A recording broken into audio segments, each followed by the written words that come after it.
Hello, hi, we are Group 6. My name is Mardiana and together in this video is Putri, NURUL, SYAFEERA and Gianna Marina. Today, we will present about our assignment 1. What is verbal communication? According to McDuffie 2013, verbal communication refers to the production of spoken language to send an intentional message to a listener. How about non-verbal communication? According to Garment 2021, non-verbal communication is subconscious and usually an adjunct to verbal communication and refer to the use of body language to communicate the ideas. There are 4 categories of verbal communication. First, intrapersonal communication, which is extremely private and restricted to ourselves.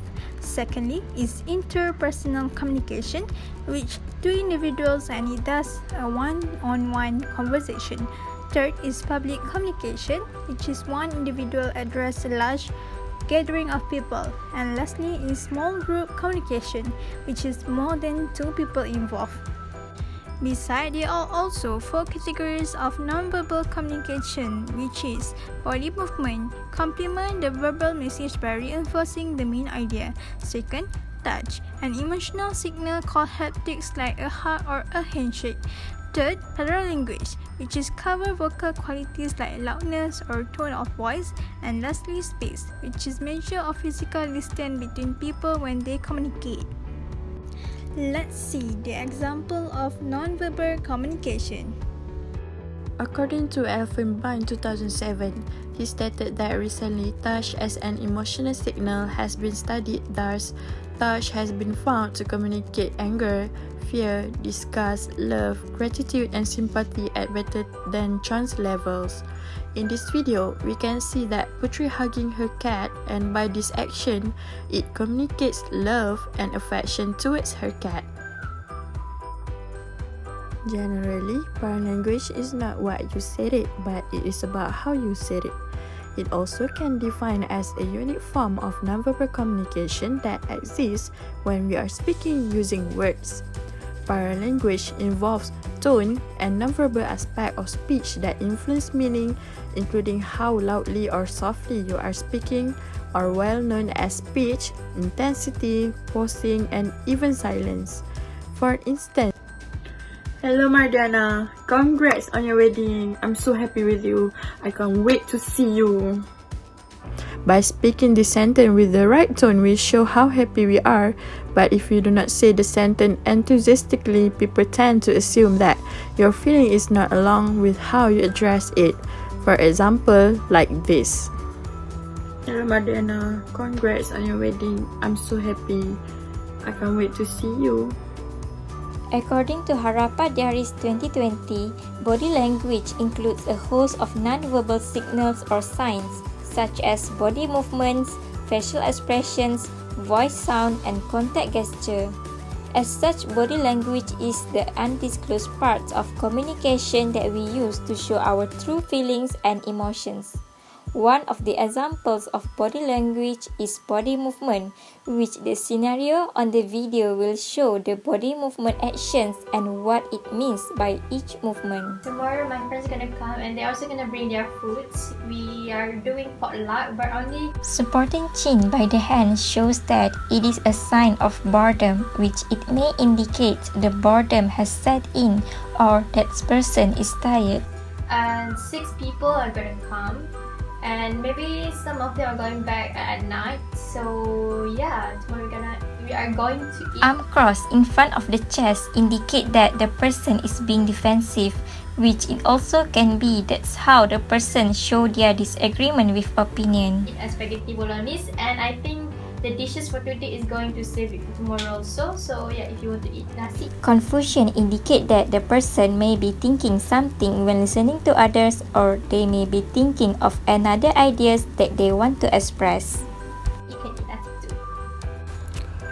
Personality profiling is like assessing the personality of an individual in a specific situation. Is often referred to as a psychometric testing or psychological profiling. To sum it up, we are not measuring the intelligence or expertise of someone, but it is a measure of someone's behavior. Personality is only one of the many variables that direct our actions. Our acts are also informed by our environment, our experiences, and our individual objective. Moreover, profiling has been described as the bedrock of all personal development. It was hard to envision some personal development that did not include deeper self-understanding. There are 3 popular personality profiling tests chosen by us. First, 16 personalities. This test covers 5 broad personality aspects: mind, energy, nature, tactics, and identity. The goal of this test is to allow respondents to further explore and understand their own personalities, including their likes, dislikes, strengths, weaknesses, possible career preferences, and compatibility with other people. Second, DISC personality profile. According to Harper 2020, the DISC personality profile introduced by Walter Clark in 1940 was designed to quantify superiority, power, steadiness, and conscientiousness. The questionnaire was developed specifically for corporate use and can be used for managerial and employee advancement, manager preparation, sales training, dispute management, team development, customer services, collaboration, and job coaching. Third, 16 personality factor questionnaire. The questionnaire is intended for people 16 or older to use. According to Harper 2020, the questionnaire is meant to assess common habits and should be used for career growth, hiring workers, marital assistance, and therapy, although it does provide some professional reference. It measures comfort, rationality, mental security, superiority, liveliness, consciousness of law, social audacity, sensitivity, diligence, abstractness, anxiety, openness to adapt, self-reliance, perfectionism, and stress. Moving on to the comparison of each team member personalities profile, as you can see from the table, Gianna is a defender, Mardiana is a protagonist, and Putri is a consul. Each of team member has a different personality in terms of their own strengths, weaknesses, and workplace habits.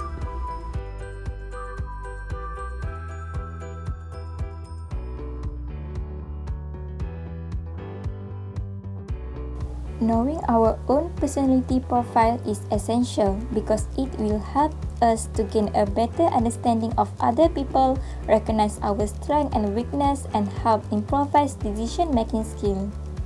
Firstly, it has been established that when you understand the form of personality, it is easier to understand why people perceive you the way they do it.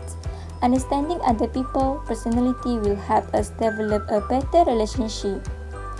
Next, by knowing our strengths as well as our weaknesses, allow us to know ourselves better, which this will help drive points on focus the things that need to be done. If people know their own strengths and weaknesses, they will develop a strategic plan that reflects on their unique development needs.